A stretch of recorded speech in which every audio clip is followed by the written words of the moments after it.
एक ओंकार सतनाम करता पुरख निरपौ निर्वैर अकाल मूरत अजूनी सहभंग गुरप्रसाद जप आज सच जुगाद सच है भी सच नानक होसी भी सच। वाहिगुरु जी का खालसा वाहिगुरु जी की फतेह। डियर स्टूडेंट्स, ये फीमेल रिप्रोडक्टिव सिस्टम का पार्ट 2 है। इसमें जेस्टेशन पीरियड है। जेस्टेशन पीरियड का मतलब क्या है? Time period between fertilization and birth of baby is called gestation period.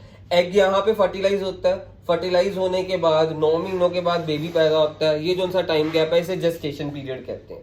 हमारे ह्यूमंस का जेस्टेशन पीरियड 9 महीनों का है, मतलब 38 वीक्स का है। मींस यहाँ पे एग फर्टिलाइज हुआ, फर्टिलाइज होने के बाद 9 महीनों के बाद बेबी बाहर निकलता है। ये जेस्टेशन पीरियड है। Simple definition, time period between fertilization and birth of baby is called gestation period. और सबसे ज्यादा जेस्टेशन पीरियड अफ्रीकन एलिफेंट्स का है 645 डेज का। और उसके बाद बेबी बाहर निकलता है। बेसिकली इसको वेजाइना को बर्थ कैनाल कहते हैं। बेसिकली यहाँ पे कॉन्ट्रैक्शन एंड एक्सपेंशन की मूवमेंट्स होती है और बेबी बाहर निकलता है। उस कॉन्ट्रैक्शन एंड एक्सपेंशन के कारण बेबी आता है। उस प्रोसेस को पार्ट्यूरेशन कहा जाता है। सो पार्ट्यूरेशन। यहाँ पे जो सा पुश एंड पुल वाला, वो आपने मूवीज में 3 इडियट्स में देखा होगा कि बेबी प्रोड्यूस करने के लिए कहते हैं ना पुश करो पुश करो। वो बेसिकली होता क्या है, वेजाइना की, यानी वो पुश की, जब वो पुशिंग का वो कहते हैं ना पुश करो, तो बेसिकली वो फोर्स लगा रहे होते हैं, लग रही होती है किसके ऊपर? वेजाइना के ऊपर। तो वेजाइना की कॉन्ट्रैक्शन एंड एक्सपेंशन इंक्रीज होती है। जब पुश वाला एफर्ट फीमेल लगाती है तो वेजाइना की कॉन्ट्रैक्शन एंड एक्सपेंशन वाली मूवमेंट्स बढ़ती है, तो जाके बेबी प्रोड्यूस होता है। इस कॉन्ट्रैक्शन एक्सपेंशन वाले प्रोसेस को पार्ट्यूरेशन कहा जाता है। जब पुश वाली फोर्स या पुश वाली फोर्स लगाई जाती है तो वहां पे वेजाइना की कॉन्ट्रैक्शन एंड एक्सपेंशन वाली मूवमेंट होती है। इसीलिए वेजाइना को बर्थ कैनाल कहा जाता है और यहां से ही बेबी बाहर निकलता है। इसे पार्ट्यूरेशन कहा जाता है। इस प्रोसेस को पार्ट्यूरेशन कहा जाता है। अब आता है हमारे देश का फीमेल फिटिसाइड्स। बहुत ज्यादा हमारे देश में मींस एक बहुत बड़ी कुरीति है, stigma on Indian society female foeticide. Girls को पेट के अंदर ही मार दिया जाता है। इस चीज को रोकने के लिए हमारे देश में सेक्स डिटर्मिनेशन को इलीगल कर दिया गया। कनाडा, अमेरिका में यहाँ पे पहले ही लोगों को पता होता है कि बेबी बॉय होगा कि बेबी गर्ल होगी। वो पहले ही नाम डिसाइड कर लेते हैं। बट हमारे इंडिया में ये इलीगल करा हुआ है क्योंकि इंडिया में फीमेल फिटिसाइड बहुत जोरों शोरों से चलती है।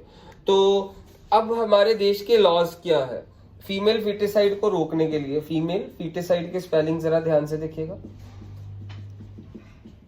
ये हमारे देश में बहुत बड़ी कुरीति है। इसको खत्म करने के लिए, इसको कंट्रोल करने के लिए हमारे देश में ये सेक्स डिटर्मिनेशन एक तो इलीगल है। उसके अलावा अबॉर्शन इलीगल है आफ्टर 5 मंथ्स। 5 मंथ्स के बाद कोई अबॉर्शन नहीं करवा सकता। मींस क्या कह सकते हैं हम, 20 वीक्स के बाद कोई अबॉर्शन नहीं करवा सकता। अब जायगोट, एम्ब्रियो, फीटस, ये चीजें क्या होती हैं जरा ध्यान से देखिएगा। जब स्पर्म्स एंड एग मीट कर जाते हैं तो उसे क्या कहा जाता है? जायगोट।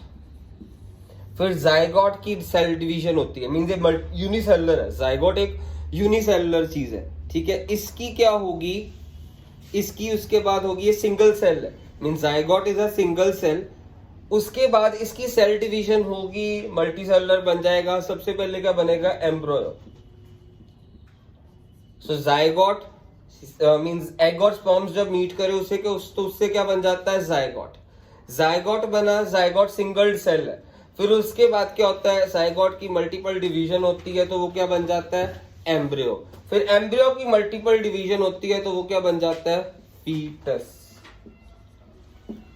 तो जायगोट आपको पता है पहले 8 हफ्तों तक एम्ब्रियो रहता है। मींस जायगोट के बाद पहले 8 हफ्ते तक वो जो सिचुएशन है उसे एम्ब्रियो कहते हैं। उसके बाद अगले 8 हफ्ते क्या हो जाता है? 8 हफ्तों के बाद वो क्या बन जाता है? फीटस।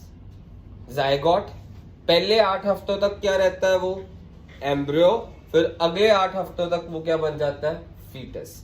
सो जस्ट मैंने आपको बताया कि फीमेल फिटिसाइड को रोकने के लिए हमारे देश में क्या क्या करा हुआ है। सबसे पहले तो सेक्स डिटर्मिनेशन अल्ट्रासोनोग्राफी से वो करी हुई है, इलीगल करी हुई है। उसके बाद 5 महीनों के बाद कोई अबॉर्शन नहीं करवा सकता, ये हमारे सुप्रीम कोर्ट का रूल है। 5 महीने या फिर हम कह सकते हैं 20 वीक्स, क्योंकि 5 महीनों के बाद ही हमारे को पता चलना शुरू हो जाता है कि बेबी बॉय है कि गर्ल है। तो 5 महीनों के बाद या 20 वीक्स के बाद कोई भी अबॉर्शन नहीं करवा सकता। बहुत कॉम्प्लिकेटेड केसेस में अबॉर्शन हो सकता है इसके बाद भी, पर उसके लिए पूरी परमिशन से लेनी पड़ेगी। जब प्रेगनेंसी के दौरान कोई कॉम्प्लिकेशंस हो तो हमारे को रूल्स लेने पड़ेंगे, कोई पूरी परमिशन से लेने के बाद जाके हो सकता है 5 महीनों के बाद। नहीं तो नॉर्मली कभी 5 महीने से पहले हो सकता है अबॉर्शन, 5 महीनों के बाद नहीं हो सकता अबॉर्शन। ठीक है जी। अब उसके बाद अगली वीडियो में हम कवर करेंगे placenta, umbilical cord and contraception method.